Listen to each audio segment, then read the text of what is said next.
is born.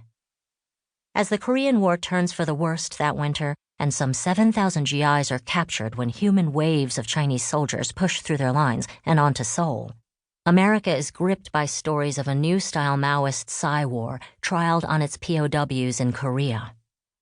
An American journalist, and perhaps sometimes CIA agent, called Edward Hunter, publishes allegations of Mao's terrifying new weapon against humanity: brainwashing.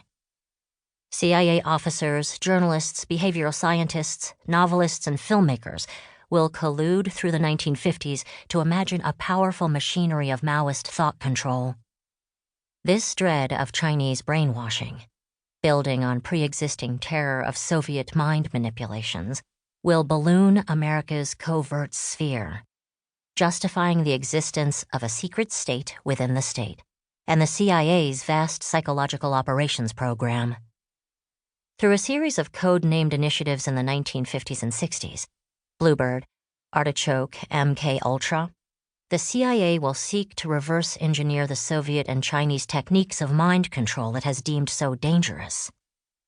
Eventually, this project will morph into the enhanced interrogations of the present war on terror, undermining the foundations of U.S. democracy. The Bronx, New York, 1969. A young American radical called Dennis O'Neil has a contretemps with a friend. Like many of his generation, O'Neil is a passionate admirer of Mao Zedong and of his Cultural Revolution. His friend favors Trotsky. They devise a scientific trial to settle whose political strategy is superior. For a set period of time every day, they will each read from their idol's selected works to different marijuana plants on the balcony of their 14th floor apartment. "My plant flourished and his withered," O'Neil later remembers. Proof positive. Meanwhile, in a San Francisco bookstore called China Books and Periodicals, the West Coast's main outlet for Mao's words, further eccentricity plays out.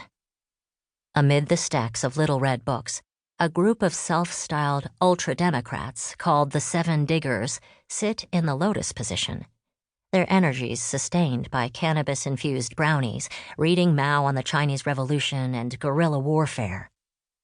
A pair of trench-coated FBI officers browse Chinese postage stamps to one side of the store as they monitor the situation.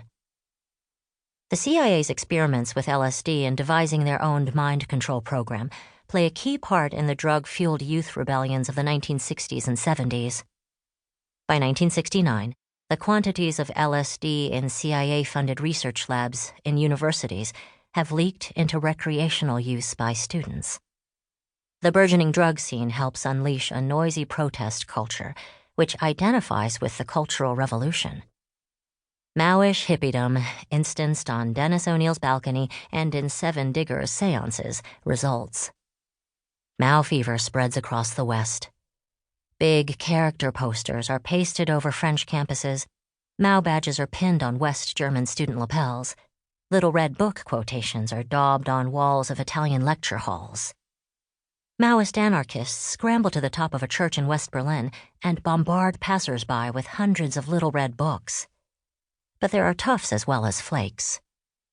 Aspiring revolutionaries travel to China or Albania for political and military training designed and funded by the People's Republic of China, PRC. After 1968, the militancy of Cultural Revolution Maoism inspires the urban terrorism of West Germany's Red Army faction and the Red Brigades in Italy that attacks these fragile European democracies struggling for legitimacy in the wake of fascism. Nanjing, 1965.